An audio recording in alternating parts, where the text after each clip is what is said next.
Hello everyone, programming सीखने के लिए लर्न प्रोग्रामिंग चैनल को सब्सक्राइब करें।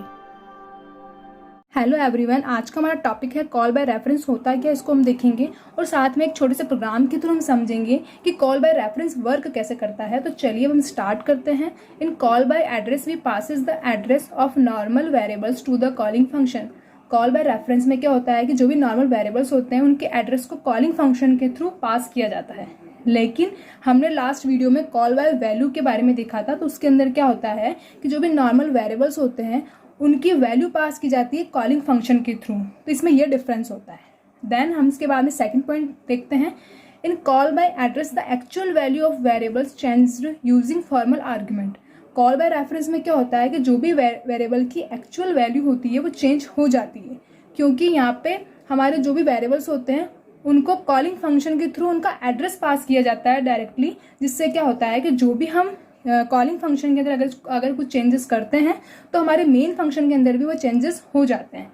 लेकिन कॉल बाय वैल्यू के अंदर ऐसा नहीं होता है, क्योंकि वहाँ पे वेरिएबल की जो वैल्यू होती है वो डुप्लीकेट वैल्यू कॉलिंग फंक्शन के थ्रू पास की जाती है, जिससे हम जो कॉलिंग फंक्शन के अंदर जो भी हम चेंजेस करते हैं वो हमारे मेन फंक्शन के अंदर चेंजेस नहीं होते हैं। मेन फंक्शन में जो हमारी एक्चुअल वैल्यू होती है वो वही रहती है, किसी प्रकार का चेंजेस नहीं होता है।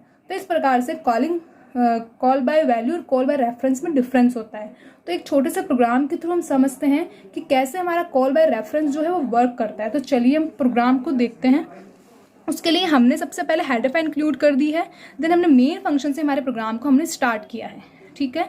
देन यहाँ पे इंटीजर टाइप के डेटा टाइप के अंदर हमने ए नाम की वैल्यू के अंदर 10 ए नाम का वेरिएबल बनाया, उसमें 10 हमने वैल्यू स्टोर करवाई है।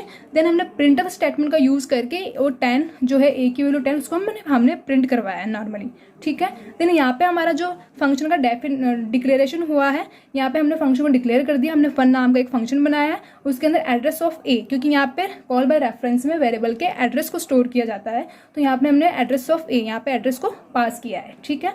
देन प्रिंट ऑफ स्टेटमेंट का यूज करके हमने वापस इसके ए को हमने यहाँ पे प्रिंट करवाया है। देन हमारा यहाँ पे इसकी जो फंक्शन की जो बॉडी हमने यहाँ पे क्लोज की है, यहाँ पे हमारा ओनली फॉर फंक्शन का डिक्लेरेशन हुआ है, ठीक है। अब इसका डेफिनेशन पार्ट स्टार्ट होता है फंक्शन का, तो उसके लिए हमने यहाँ पे फन नाम का फंक्शन जो हमने बनाया था उसका हमने यूज किया। फिर हमने इंटीजर टाइप का डेटा टाइप का यूज करके पॉइंटर ए, ये पॉइंटर ए क्या कर रहा है, जो भी हमारा ए नाम का जो हमने वेरिएबल है उसके एड्रेस को यहाँ पे स्टोर किया है, ठीक है। और फिर ए पॉइंटर ए इक्वल 20, यहाँ पे हमने ए की वैल्यू 20 डिसाइड की, जो कि पहले 10 थी, ठीक है।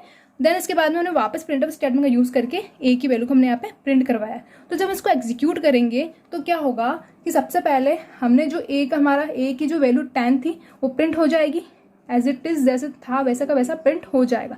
लेकिन बाद में क्या हो रहा है कि जो हमने फन नाम का फंक्शन जैसे एग्जीक्यूट होगा तो ये देखेगा कि जो ए का जो डेफिनेशन पार्ट यानी कि ए की वैल्यू क्या है, तो उसके लिए वो डेफिनेशन पार्ट में आएगा, यहाँ से वो 20 उठाएगा, उसके एड्रेस को 20 उठाएगा और यहाँ पे फिर 20 प्रिंट होगा आउटपुट, इसका ए की वैल्यू 20 प्रिंट हो जाएगी। देन उसके बाद में फिर वापस 20 प्रिंट होगा, क्योंकि हमने 2 बार प्रिंट ऑफ स्टेटमेंट का यूज किया है। तो मैं इसको आपको एग्जीक्यूट करके बताऊंगी। तो चलिए अब हम प्रोग्राम को एग्जीक्यूट करके देखेंगे। उसके लिए हमने हेडर फाइल इंक्लूड कर दी, मेन फंक्शन से हमारे प्रोग्राम को स्टार्ट कर रहे हैं। जैसा हमने समझा था वैसा एज इट इज हमने उस प्रोग्राम को प्रिंट किया है। उसको हम ओनली एग्जीक्यूट करके देखेंगे क्या वास्तव में हमारा जो लॉजिक था वो सही है या नहीं। तो उसके लिए हमने इंटीजर डेटा टाइप के अंदर ए की वैल्यू 10 डिसाइड की थी। देन प्रिंट ऑफ स्टेटमेंट का यूज करके हमने ए की वैल्यू यहाँ पे प्रिंट करवाने के लिए इसका यूज किया है, ठीक है। फिर हमारा यहाँ पे फंक्शन का डिक्लेरेशन होता है। हमने फन नाम का एक यूजर डिफाइंड फंक्शन बनाया है, उसके अंदर एड्रेस ऑफ ए जो हमारा वेरिएबल है उसके एड्रेस को हम यहाँ पे पास कर रहे हैं, क्योंकि कॉल बाय रेफरेंस में वेरिएबल के एड्रेस को पास किया जाता है, ठीक है। देन प्रिंट ऑफ स्टेटमेंट का यूज करके हमने वापस जो भी हमारे ए की वैल्यू उसको हमने प्रिंट करवाई। अब आप ये सोच रहे होंगे कि हम बार बार प्रिंट ऑफ स्टेटमेंट का यूज क्यों कर रहे हैं। हम यहाँ पे ये चेक करना चाह रहे हैं क्या हमारा जो हम कॉलिंग फंक्शन के अंदर जो हम चेंजेस करते हैं वेरिएबल की वैल्यू के अंदर, क्या हमारा मेन फंक्शन के अंदर वो चेंजेस होता है या नहीं, तो वो प्रिंट होगा। इसलिए हमने इसका यूज किया ताकि हमें पता चले कि क्या चेंजेस हो रहे हैं या नहीं। तो यहाँ पे गेट से फंक्शन का यूज करके हमारी फंक्शन की जो यूजर डिफाइंड फंक्शन की बॉडी जो है वो यहाँ पे क्लोज होती है। देन यहाँ पे फंक्शन का डेफिनेशन पार्ट स्टार्ट होता है। तो उसके लिए हमने इंटीजर टाइप का जो हमारा डेटा टाइप उसको हमने यूज किया है। और देन यहाँ पे पॉइंटर ए नाम का वेरिएबल जो हमने ए नाम का वेरिएबल डिक्लेयर किया था उसका ये क्या कर रहा है, ए नाम के वेरिएबल के एड्रेस को स्टोर करने का काम कर रहा है पॉइंटर ए, ठीक है। यहाँ पे हम यहाँ पे एड्रेस को स्टोर करेंगे उसके। देन फिर पॉइंटर ए की वैल्यू हमने 20 डिसाइड की है और वापस हमने प्रिंटफ स्टेटमेंट का यूज करके उसकी वैल्यू को हमने यहाँ पे प्रिंट करवाया है। तो जैसे ही हम इसको एग्जीक्यूट करेंगे तो सबसे पहले ए की वैल्यू 10 प्रिंट होगी एज इट इज, ठीक है, क्योंकि हमने प्रिंटफ स्टेटमेंट का यूज डायरेक्टली यहाँ पे किया है नॉर्मली।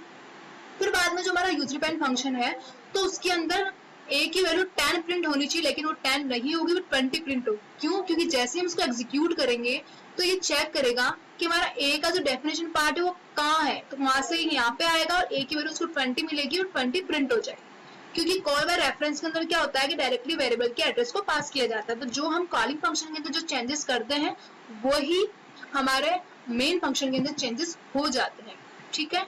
तो यहाँ पे हम इसको अब एग्जीक्यूट करके देखते हैं क्या हम जो चाह रहे हैं, हम जो सोच रहे हैं वही आउटपुट शो हो रहा है या नहीं। तो इसको हम कंपाइल एंड रन करते हैं।